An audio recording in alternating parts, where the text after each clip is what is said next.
What's up guys, I'm Matt. I have 5,000 hours in Dead by Daylight, hundreds of hours in Huntress. She's my main killer, and today I want to bring you my very own Huntress guide. This video may be long, but that is due in part that I want to be as in-depth as possible, and I don't want to miss anything. To start off, I'm going to talk about perks and add-ons. Now, for perks, if you played this game for a while, then you probably already know that most perks in this game are useless, so we're only going to be listing perks that are viable, that you can use. I will not list any perks that you shouldn't use, as there would just be too many. But of course, your build is your build. Perks don't really help with your Huntress skill anyways, so feel free to run whatever you want.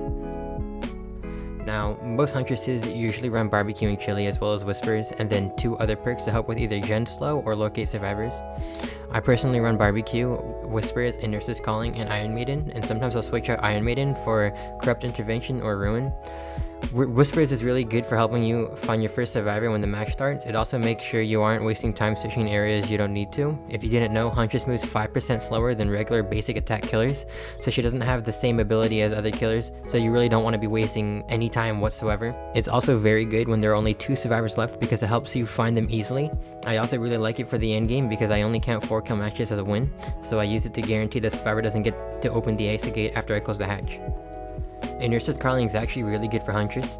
Huntress has a 40-meter humming radius. If you don't know what that is the amount of distance away from the Huntress in which you can hear her humming her lullaby. However, on top of that, she has a 20-meter tear radius. This is very low for a killer, and it's made up by the 40-meter humming radius. Since the humming radius is so big, most survivors ignore it and play normally while inside the humming radius and use it as a cue to just have their guard up. This playstyle combined with Nurse's Calling's 28-meter range and her 20-meter tear radius means you can see survivors who are outside of your tear radius healing and are within throwing range. Since they don't hear your tear radius, they usually just sit there and heal very close to you, allowing you to get a free down. And lastly, Iron Maiden is just a perk most people use to simply reload faster. I like it because it's so fast it allows me to reload mid-chase without losing too much distance.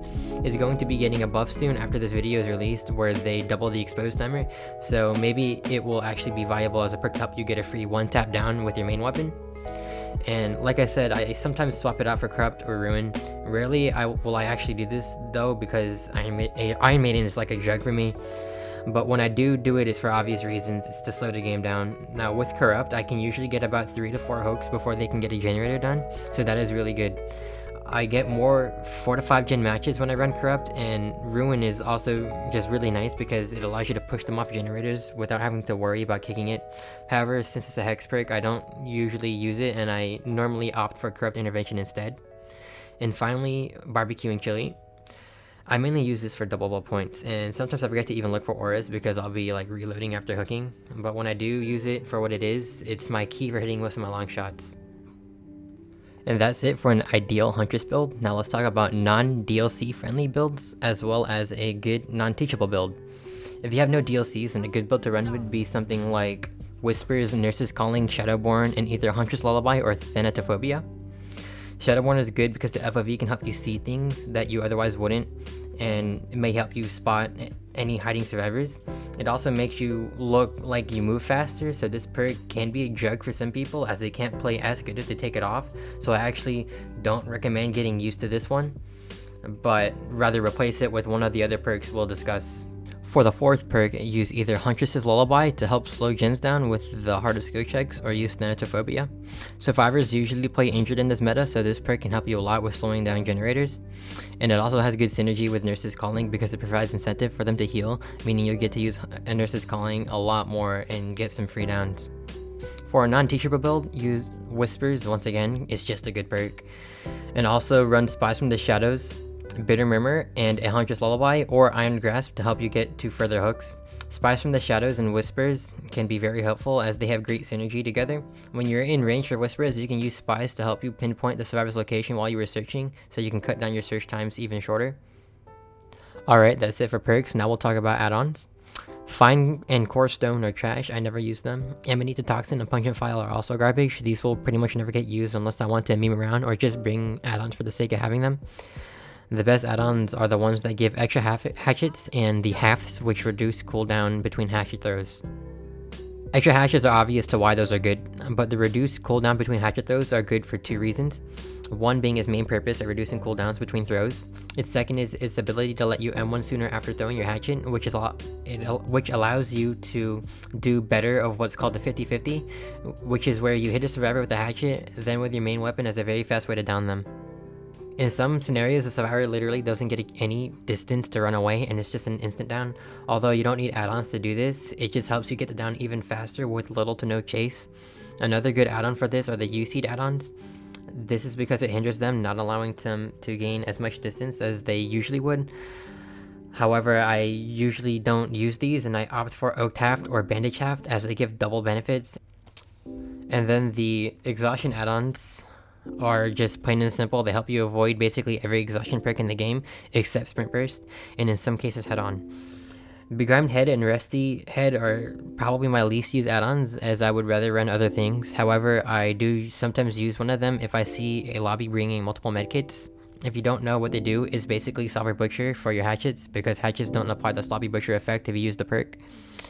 Glowing Concoction is basically useless. Some people fantasize about hitting double long shots with it. However, survivors usually take cover after the first long shot, so you don't really get a chance to chain hits.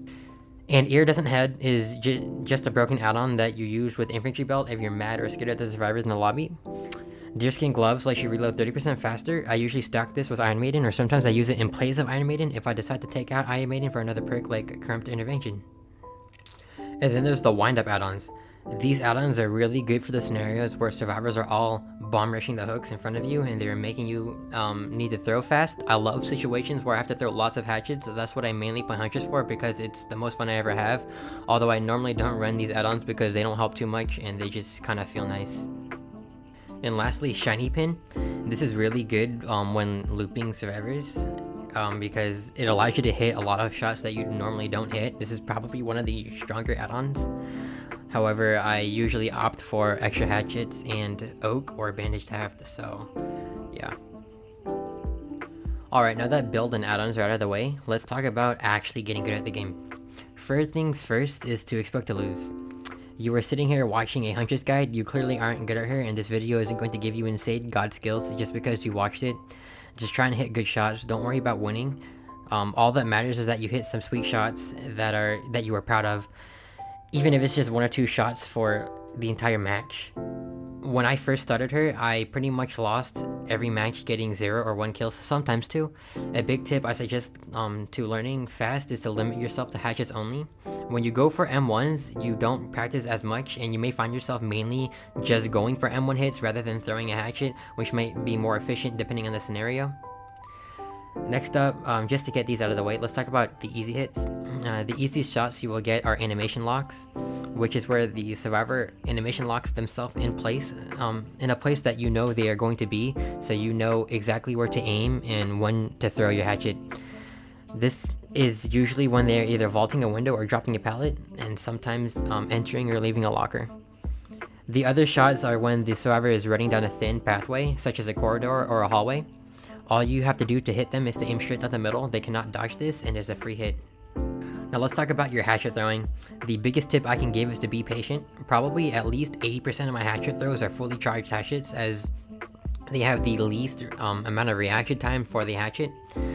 Don't go for quick charges, you'll probably just miss. The only time I do a quick throw is when they are animation locking themselves or in a thin pathway, because these are shots that are just very hard to miss. Also, when throwing over certain objects, but we'll get into that later. When throwing a hatchet while the survivor is dead zoned, if the survivor is not dodging, just throw it at them. But if they are dodging, what you want to do is aim in one spot that they are like running over, that they're zigzagging in, and wait for them to dodge into the hatchet when you throw it. If the survivor's dodge pattern is consistent, which most survivors are, then you can flick to where they will be. And if you don't know what flicking is, it's basically where you just switch your aim from one spot to another really fast. Now, another throwing tip is something called zoning. This is where you aim at points of interest for survivors during a chase. For example, if you see a survivor running towards a doorway, window, or pallet, you aim at it, causing them to avoid going to it, and optimally then zoning themselves for you to basically get a free hit. Lastly, I already know I touched on 50-50s, but just to reiterate, basically the cooldown between when you throw a hatchet and a basic attack is very low, so you can get a fast down when you do this. Next, we will talk about jungle gyms and shack and how to play these tiles properly. At the L double straight wall, you pretty much want to chase them until they animation lock themselves at the window or pallet, but the more advanced hatchet throws for this tile is to chase them along the sidewall and then throw through the window when they go past it, or throwing at them after they drop the pallet. This is usually a very tight shot if they go left, and if there's a gen sitting by the pallet. In the new Auto Haven, however, they have added a new cheeky hole that you can throw through, which basically guarantees a hit now, since if they loop you in that direction, you can either throw at the window or throw through the hole when they go past it. The T and L walls is pretty much either throwing out or through the windows, zoning them away from the windows, or if they are on the short side of the T and L, like the short wall, then you can double back from each side, making them double back as well, until you can get a good hit either through the window or at the side of the wall. Typically, you want to fully charge your hatchets when doing this though. The maze tile on spirit maps as well as Ormond are, for the most part, they're not really a good gym to chase at due to the survivor's ability to break line of sight fast. However, there are good zoning spots on this tile to get a free hit. For the most part, you just try to get an animation lock or chase them away from it. Pallet gyms are really weak for survivors, as they usually don't throw the pallet down to avoid fucking themselves, because if they loop the long wall, it's usually a free hit unless they do get the dodge. That being said, they usually just run around the short wall, which is not good in general, because they're very easy to catch there, because like you can double back very easily and you get a free hatchet hit if you just double back and throw. So now shack is one of the more tricky loops and one of the most annoying, and that goes for any killer. However, Huntress has one of the shortest change potentials at shack. If you are inside and they are outside of shack, running against the wall window, then you can get a shot through the window. When you are both inside the shack, this is just a shitty position for the survivors anyways, and you either get an animation lock hit or you just get a point blank hit when they are trying to dodge. When they're inside the shack and you're outside, you want to aim for the doorway they're heading to. When you are outside by the shack window and the survivor is inside, the only thing the survivor can do is jump in the locker or hide behind the generator if there is one. Now, before, you could actually throw over the generators, but with one of the updates, they made the generators a little bit bigger, so now you cannot throw over them, which really sucks. There's also a fake safe spot, which is when the survivor ducks by the pallet instead of the shack window. They think it's a safe spot, but it's really not, and with the right angle you can actually get a hit on them. Just make sure you don't miss these shots, as each miss is another loop they get around the shack. Now there are these fake safe loops. These are loops that are really high and looks like you cannot throw over them, but you actually can.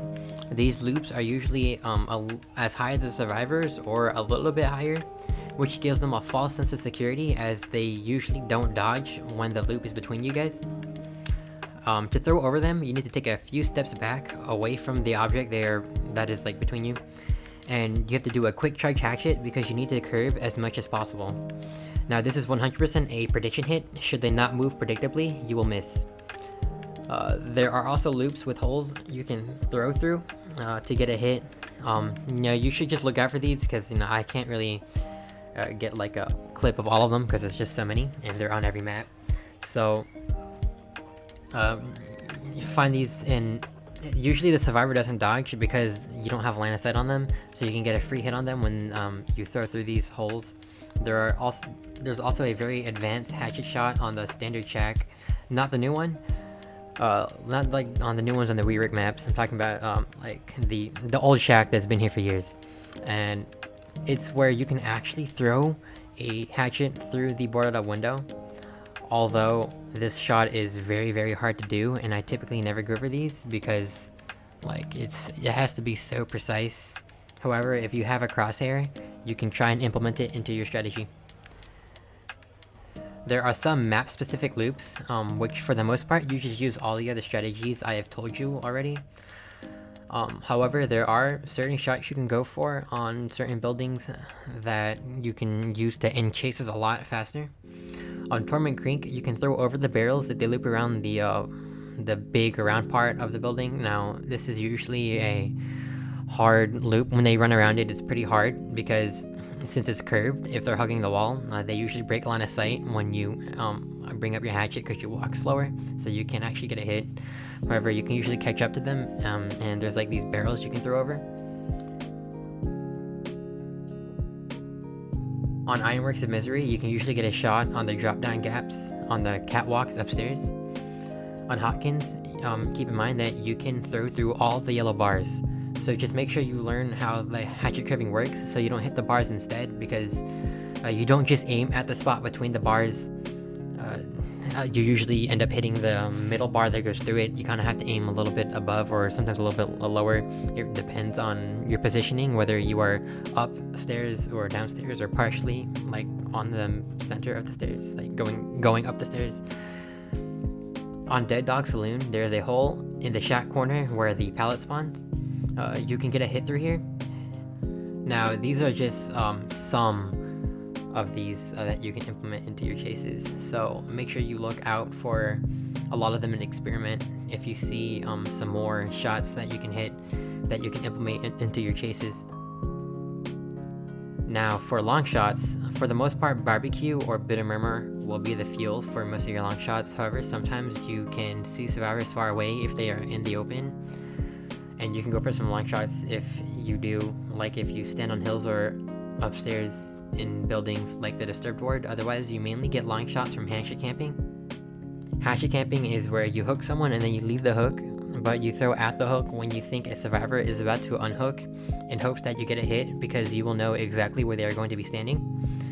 Hatchet camping for hooks that are behind jungle gyms and other things are harder to learn because you need to master the curvature of the hatchet throws, but when you do, hatchet camping is really strong, and most survivors don't even complain about it because it's a very hard skill shot. Now let's talk about going against advanced teams.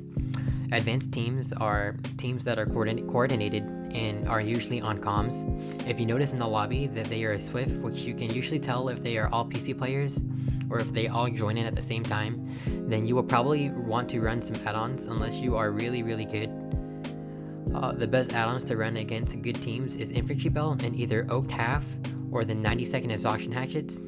Reasons are Oaked Half because they will probably make you throw lots of hatchets and they will bomb rush hooks to save their friend, and 90-second exhaustion hatchets because you really cannot waste a lot of time chasing them because they can usually coordinate gen rushing really well, so you want to cut your chase times down as much as possible, and you really cannot afford to be taking dead hards and missing, or them using lithe and breaking line of sight or something. So yeah, this is really good against advanced teams. Corrupt Intervention is also a really good perk to run against advanced teams because it gives you a couple seconds in the early match where they have to run and find another generator. It also guarantees that they don't end the match in 2 minutes, which leaves potential for you to have a 3-gen stack. However, you will usually win these games up by altruism because they push gens way too fast, so the biggest tip I can give you is to camp, slug, and tunnel. Let them bitch and moan about it all they want in the endgame chat. It's for them against you, so you will always feel defeated in the endgame chat, so just don't worry about it. It's not up to the survivors to determine if you're good or not. For the most part, survivors only think it's a good game if they escape, so of course they're gonna be angry. If you can take out a 4-man swift team, you're definitely a skilled player.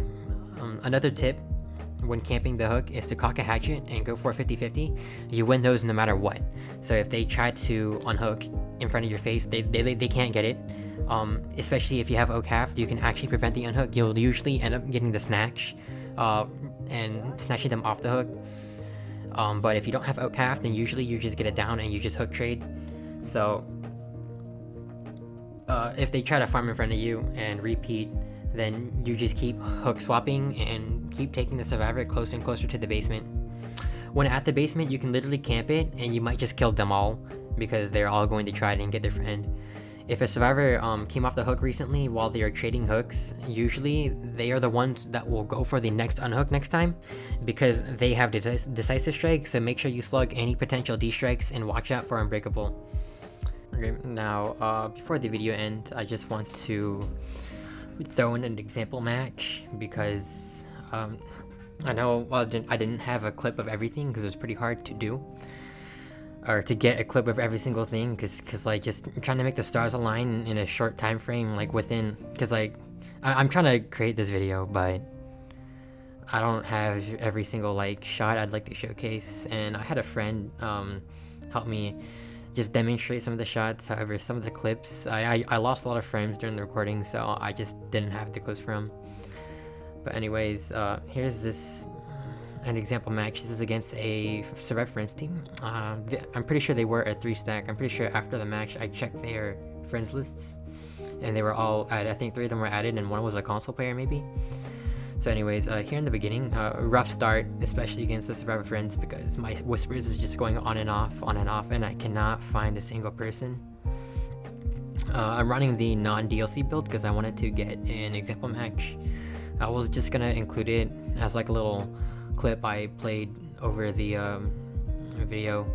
So of course the one gen I didn't check, I had all of them. Okay, this is actually a pretty sweet shot. Boom, there it is. That was like, I'm surprised I didn't hit the crate, because usually I skim corners and I barely miss or something. So that was actually a really precise shot there. Now,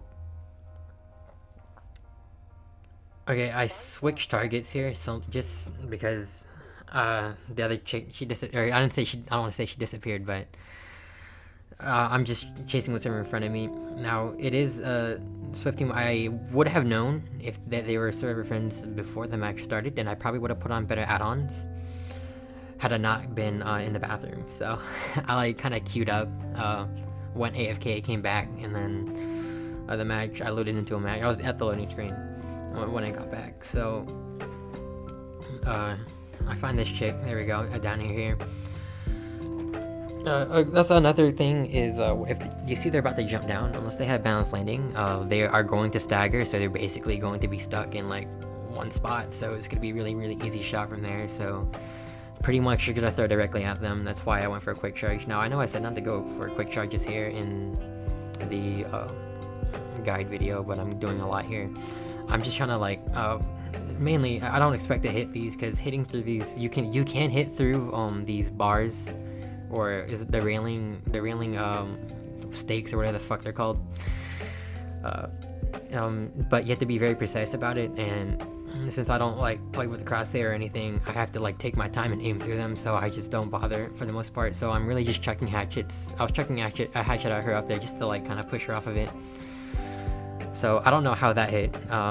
That's an example of a broken hitbox someone would complain about. Now I don't know why her buddy actually stayed up there the entire time. I'm pretty sure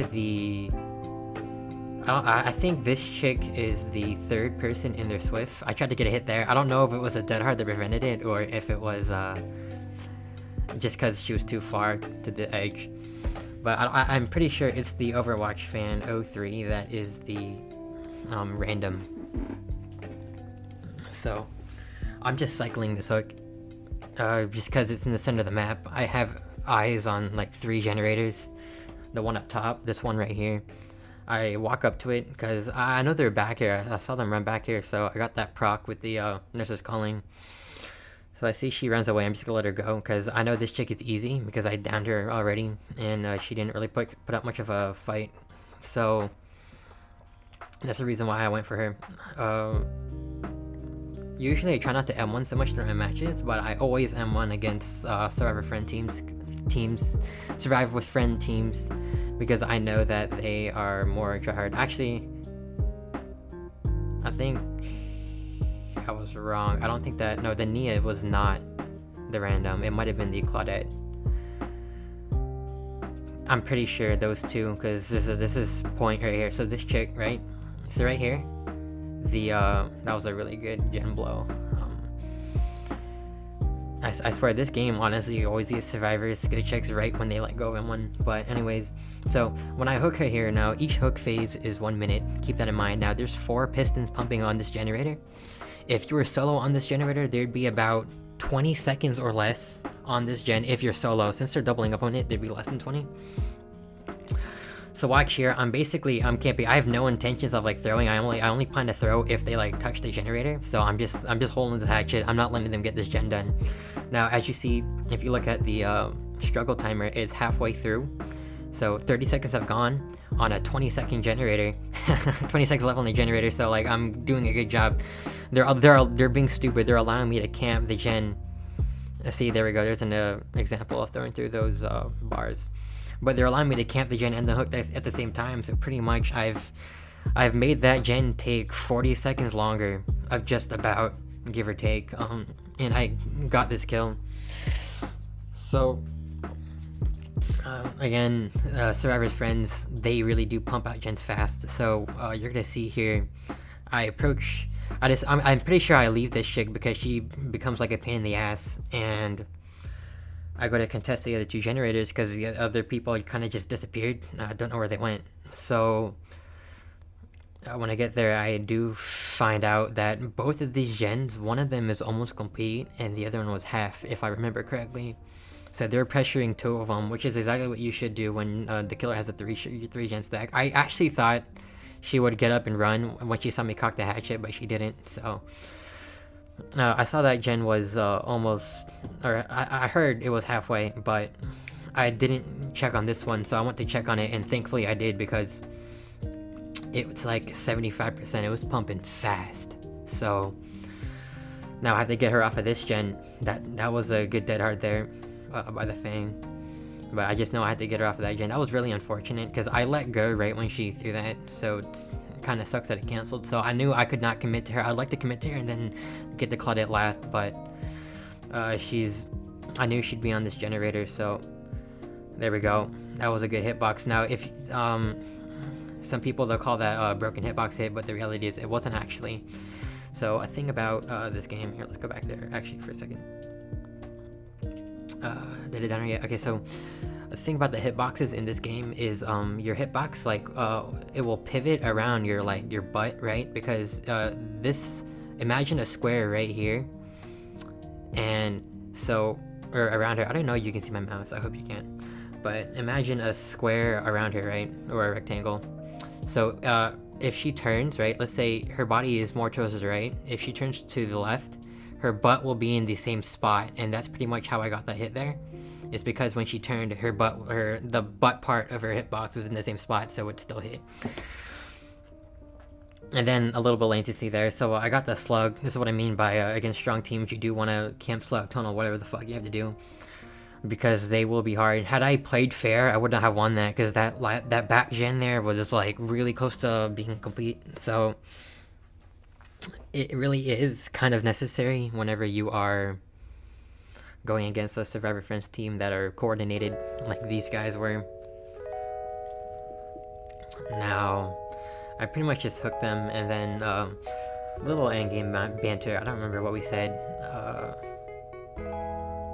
I'm pretty sure they complained about me tunneling, or not tunneling, camping. I didn't do too much tunneling in the game. It was mostly the camping the one chick, the Lieutenant Void, and then as well as the slugging was kind of the shallow shit that I've done. Now I'm pretty sure two of these people I only get one hook on. I don't think I've hooked the Claudette yet. So that was my first hook on the Nia, and then this is going to be my first hook on the Claudette, I believe. No, second. Okay. So you don't get a lot of hooks against these teams because you do have to play kind of like a shithead.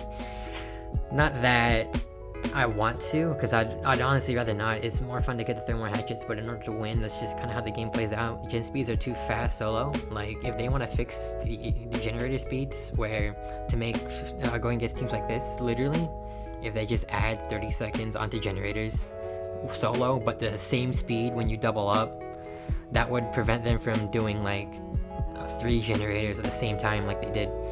Or I don't think they did at the same time, but of course, she's like, I agree with it. So they're acting like, they're talking like they aren't fucking Survivor Friends. like, yeah, no shit, you agree with it. That's your buddy. So, there we go, third one. I have to explain to them. Yeah. 1 hook, 3 gens.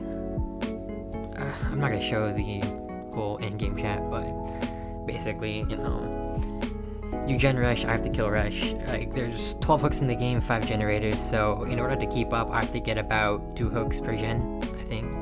That's how that works out too. Just about. So if I don't get about 2 hooks per gen, then I'm losing.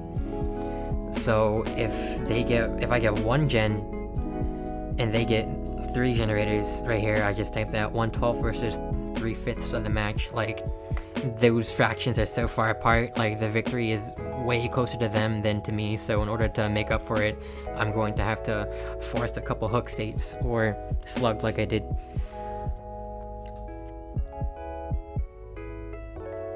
That's why you're being generous. Nah.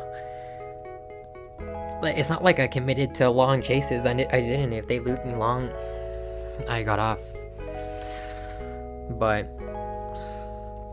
anyways, that's pretty much the end of the video. So if this helped you, please share it with anyone else any other aspiring huntresses. Thanks for watching. Like and subscribe if you want more. I'm going to have I want to do a killer guide for normal killers, because Huntress is a long or a range killer, and I want to do one for the M1 killers because, you know, I have a lot of hours in this game, so I'm pretty experienced, and I think it's well within my place to be able to put out guides like this.